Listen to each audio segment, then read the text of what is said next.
There are certain videos that do not arrive by chance. You did not search for this one. You did not plan to click on it. And yet here you are, in this exact second, listening to these words, at a moment in your life that you did not choose consciously, but that something deeper inside you absolutely did. Before you decide whether to keep watching or scroll away, I want you to sit with one simple, uncomfortable question. What if this video did not find you today by accident? What if the timing itself is the message? You could close this tab right now. You could let your thumb move on to the next distraction. And if you do, this exact configuration of words, at this exact configuration of your life, will never return to you again. Not because I am withholding it, but because you yourself will never again be the person you are in this precise moment. Tomorrow you will already be someone slightly different. That is simply how consciousness works. It never stands still. Carl Jung, the Swiss psychiatrist who spent his entire life staring directly into the parts of the human mind that other scientists were too afraid to examine, arrived at a conclusion that unsettled even the people closest to him. He came to understand that the outer world and the inner world are not two separate systems running on parallel tracks. They are, in fact, a single continuous fabric, folding back on itself constantly. He called the visible seams in that fabric synchronicity, meaningful coincidence, moments when the outer event and the inner state align so precisely that calling it chance feels almost dishonest. And if you are hearing this right now, if something pulled you toward this exact video on this exact day, Jung would tell you there is a reason, even if you cannot yet name it. I want to be honest with you about what you are about to receive, because you deserve to know exactly what you are choosing before you choose it. This is not a motivational pep talk. It will not hand you 5 easy steps to a better life. What I am going to walk you through is something closer to a hidden operating system, the quiet mechanism that decides which signals from reality actually reach your awareness and which ones pass through you completely unnoticed. I am going to show you why certain thoughts arrive out of nowhere at the exact moment you need them, why certain strangers say the exact sentence your soul has been waiting to hear, why certain doors close so violently that you are forced onto a completely different road. And by the time we are finished, you will understand why this specific video, arriving at this specific hour of your specific life, is not a coincidence at all. Here is something that unsettles people the very first time they hear it. Some individuals seem to live inside a completely different version of reality than everyone around them. They notice the pattern before anyone else does. They sense the shift in a room before a single word is spoken. They receive the idea, the person, the opportunity, at exactly the moment their life required it. And it is tempting to assume this has something to do with intelligence or luck or privilege. It does not. What separates these people is not what they know. It is how finely tuned their inner state is. Jung would have called it a kind of psychic coherence, an internal alignment that allows certain signals to land instead of scattering into background noise. And the extraordinary part is that this state is not fixed. It rises and falls depending entirely on where your consciousness is standing in any given moment. Jung's idea of the collective unconscious remains one of the most quietly radical claims ever made inside psychology. He proposed that beneath our individual personal memories, there exists a deeper layer of the mind that we do not build ourselves, one that we inherit simply by being human. A shared reservoir of symbol, instinct, and pattern that every person on Earth is, in some sense, plugged into. Picture 2 strangers who have never met, living in different cities with no way of communicating. One of them enters a state of unusual stillness, perhaps through prayer, perhaps through grief, perhaps through a long night of insomnia that finally breaks into clarity. And in that stillness, without any outward signal being sent, the other stranger, hundreds of miles away, feels an inexplicable shift, a sudden wave of emotion with no clear origin, a dream that mirrors almost exactly what the first person was silently experiencing. There is no wire connecting them, no signal that any instrument could detect, and yet something moved between them, something real. Think back for a moment to the times in your own life when you felt an unmistakable pull towards something before you had any evidence to justify it. The unexplainable urge to call someone right before they called you.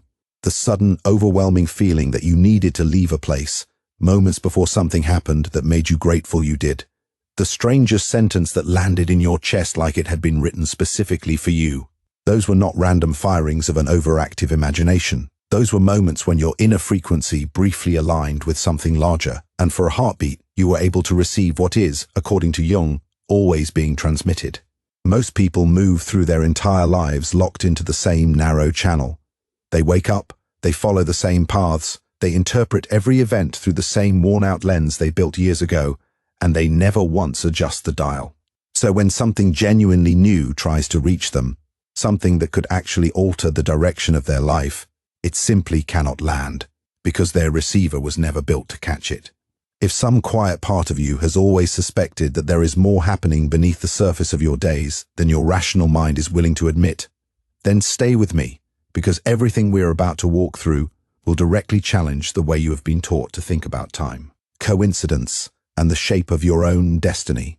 If anything you have heard so far has already stirred something in you, say it plainly in the comments. Write the words, "I am exactly where I need to be," and mean them as you type.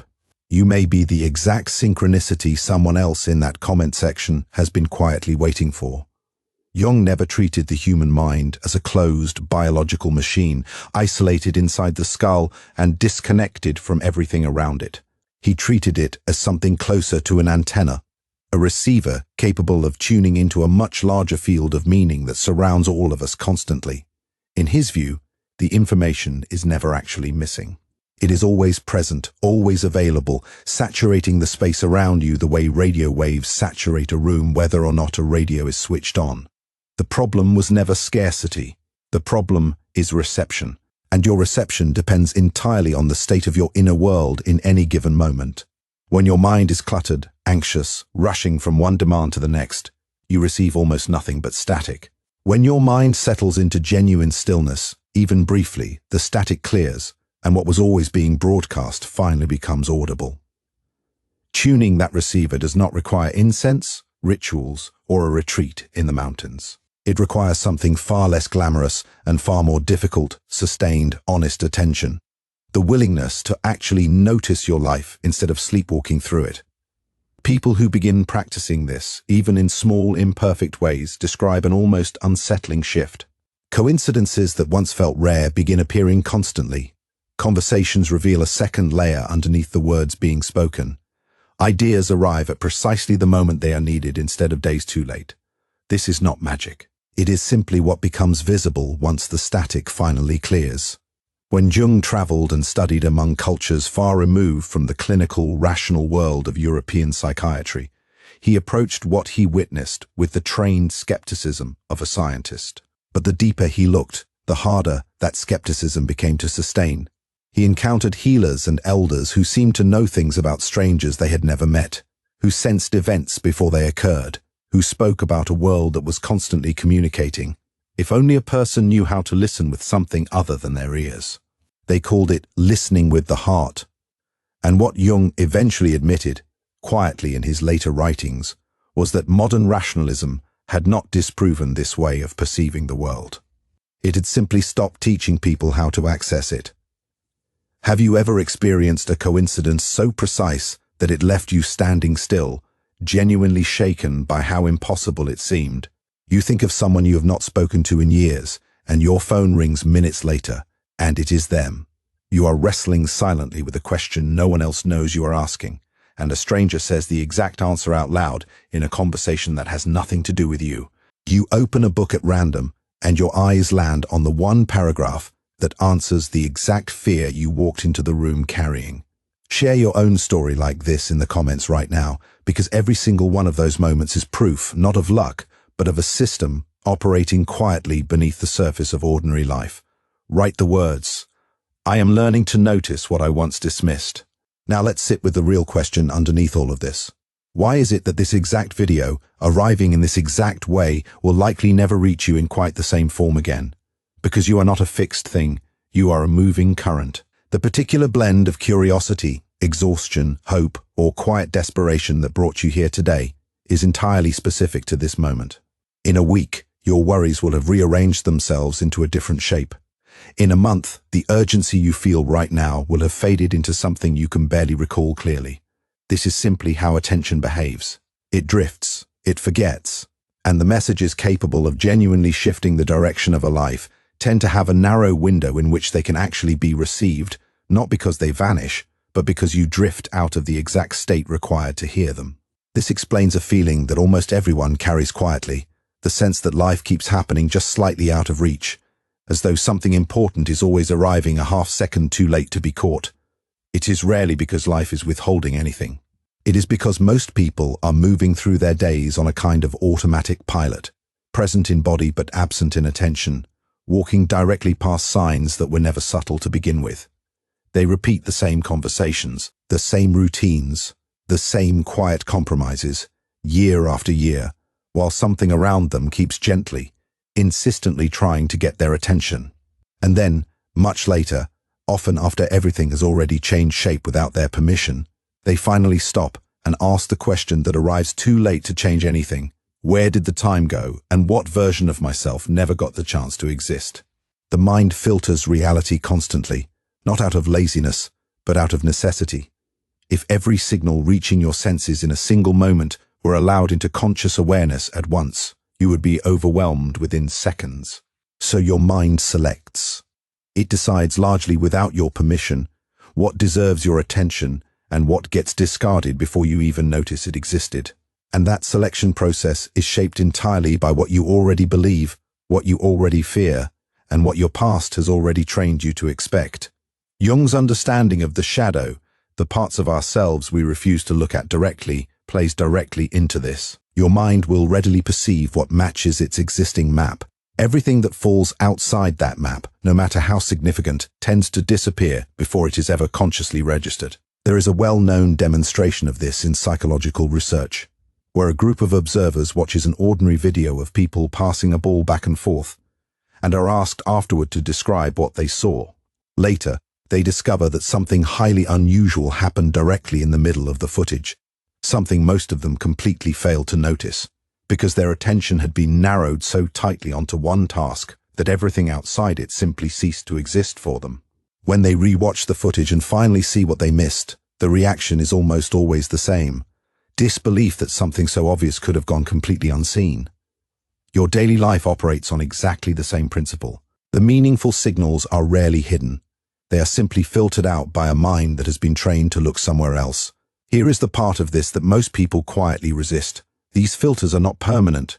They can be widened, softened, and in some cases dismantled almost entirely. But doing so requires a kind of honesty most people spend their whole lives avoiding: the willingness to question the beliefs you have built your identity around.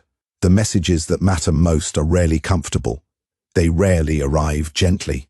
They tend to surface the exact truths you have spent years trying not to look at directly: that a relationship has quietly become something you have outgrown, that the path you have been walking no longer matches who you actually are, that someone you trusted has never truly seen you clearly. And because these truths are uncomfortable, most people, even when the message arrives with perfect clarity, choose the comfort of denial over the discomfort of change. But there is a pattern here that Jung observed again and again, something close to an unspoken law. When a meaningful message is ignored, it does not simply disappear. It returns, and it returns louder. What could have been received quietly as an intuition becomes, months later, a crisis. What could have been recognized as a gentle internal warning becomes, if ignored long enough, a collapse that can no longer be explained away. Life is not attempting to punish anyone in these moments. It is attempting, with increasing insistence, to wake them up. And if the whisper goes unanswered long enough, it eventually stops whispering. If any part of what you just heard landed somewhere real inside you, drop the number 444 in the comments, and beside it write, "I am learning to listen before life has to shout." I want to give you something practical now, something you can actually use starting tonight, not tomorrow, not after you finish watching, tonight. This is a simple discipline, and it costs nothing beyond a few honest minutes before sleep. Before you close your eyes, walk back through your day, slowly, without rushing, and ask yourself a short series of questions. Which moment today left a strange residue behind, a feeling I cannot fully explain? Was there a conversation that ended too quickly? One that seemed to be reaching towards something important before it got cut off? Was there a thought that appeared suddenly and clearly, and then vanished before I could hold on to it? Was there an ordinary interaction that somehow felt different, heavier, more significant than the moment seemed to call for? And did I brush past it because I was in a hurry? When you begin asking these questions honestly, night after night, something in your attention begins to reorganize itself. The subtle signals your mind once discarded automatically begin to register. Over a period of weeks, most people who commit to this practice report the same shift. They begin noticing meaningful coincidence in real time, instead of only in hindsight. They begin sensing the undertone beneath ordinary conversations, and they begin trusting a quieter internal voice they had spent years learning to override. The second part of this practice matters just as much. Once you have identified the charged moment from your day, ask a simple follow-up question. What was this trying to show me? Resist the urge to overcomplicate the answer. The truest interpretations are almost always simple. If a particular exchange left you uneasy, the message may be as direct as, "This person is not being fully honest with you." If an unexplainable urge arose to reach out to someone, the message may simply be that they need you exactly now. If a stray thought kept circling back uninvited, it may be quietly pointing toward the exact problem you have been avoiding looking at directly. Write these down somewhere, and the next day, however irrational it may feel, act in small alignment with what you wrote. This, more than anything else, is the actual training. I do need to be honest with you about something because it would be unfair not to warn you. Once this kind of attention becomes habitual, it does not switch off easily. You cannot fully return to the comfortable numbness you may be living inside right now. This is closer to waking from a very long, very convincing sleep. Once your eyes genuinely open, they do not close again on command. You will begin noticing things others around you remain completely unaware of. You will sense dishonesty beneath a polished surface almost immediately. You will feel the weight of an unspoken truth in a room before anyone says a single word. And this can be a strangely isolating experience, because most of the people around you will still be operating on the old frequency. Some may tell you that you are imagining things, that you are too sensitive, that you are reading meaning into things that were never really there. You will not need their agreement, you will simply know. There are 4 qualities Jung's work points toward that tend to separate a genuine internal signal from ordinary mental noise, and it is worth holding on to them. First, it registers somewhere in the body, not only the mind, a tightening in the chest, a sudden coolness across the skin, an unexplained shift in your breathing. Second, it carries an unusual clarity, as though something that had been slightly out of focus suddenly sharpens all at once. Third, it arrives with real emotional weight, fear, or an unexpected wave of relief, or a grief with no clear source, or a joy too large to explain rationally. Fourth, and this is the one people underestimate the most, it does not fade quickly. Days later, sometimes weeks later, it is still sitting there quietly, refusing to be filed away as unimportant. A signal carrying all 4 of these qualities is never a command. It never forces your hand. It simply illuminates a path more clearly than before and leaves the choice, fully and permanently, in your hands. This exact moment, the one you are inside of right now, as these words move through you, is one of those unrepeatable signals. Not because these particular words hold any special power on their own, but because the specific state your mind is in right now happens to be the exact state required to actually let them land. You arrived here through what looked, on the surface, like an unremarkable string of small accidents. Maybe the title caught your attention for reasons you cannot fully explain. Maybe someone mentioned Jung to you recently without context. Maybe this simply appeared in front of you with no obvious cause at all. Jung would call this synchronicity, a meaningful convergence, the quiet coordination of circumstance and inner readiness meeting at precisely the right second.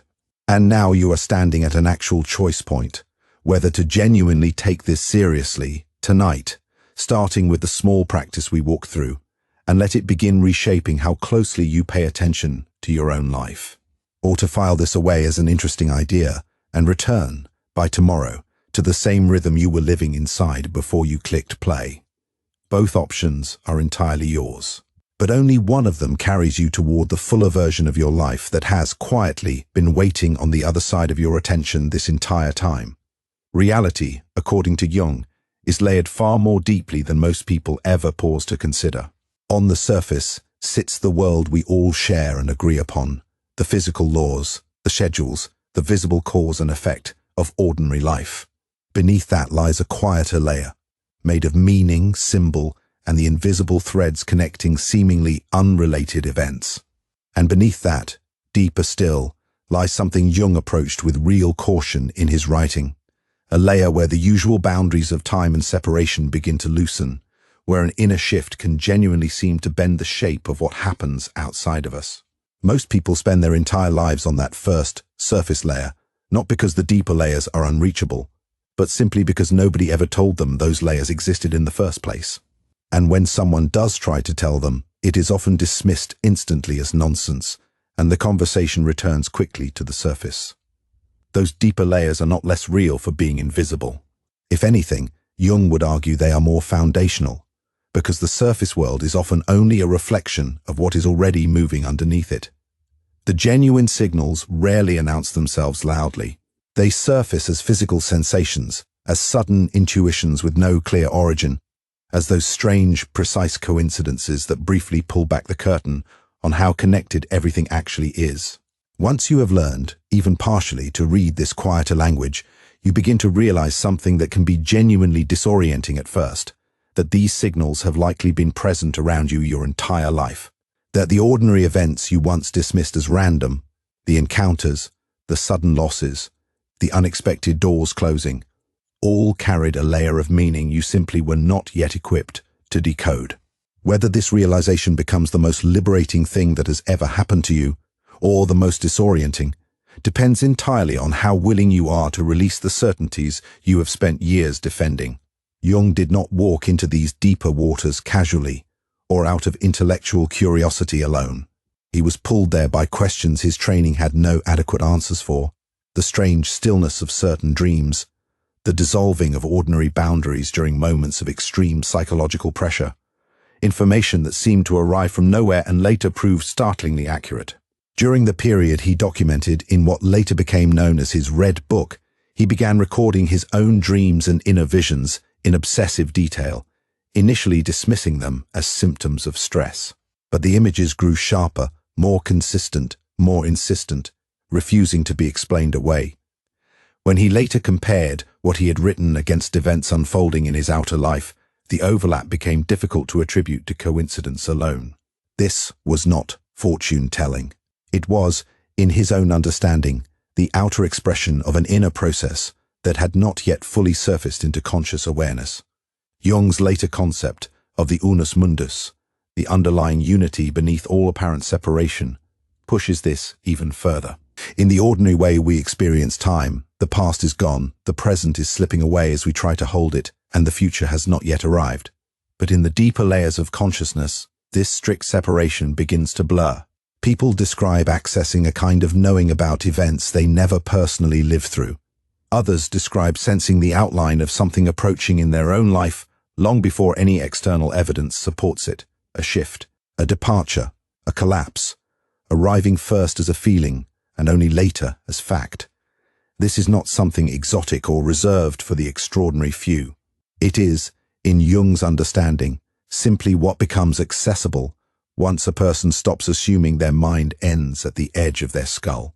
When you begin to genuinely understand this deeper architecture, it becomes much easier to understand why certain messages only seem to arrive at very specific moments. Not because the message did not exist before that point, but because you were not yet standing in the state required to actually receive it.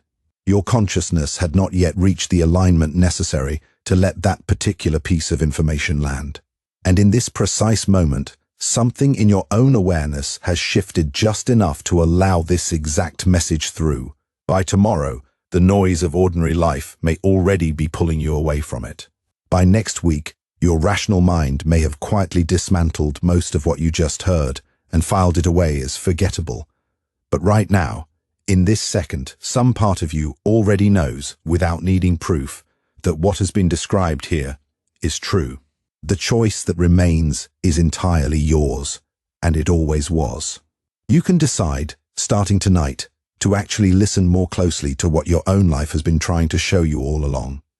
You can begin the quiet practice we walk through, the nightly review, the honest questions, the willingness to act on what you notice, even when it feels irrational. Or you can let this settle into memory as an interesting few minutes and return, without friction, to the life you were already living before this video reached you. Neither choice is wrong, but only one of them opens the door to the fuller version of your own life that has, in all likelihood, been waiting patiently just beneath the surface of your attention this entire time. If something in this shifted anything inside you, even slightly, say so honestly in the comments below. And let someone else scrolling past find their own moment inside your words the way you may have just found yours inside mine. The video found you. What happens after this is entirely up to you.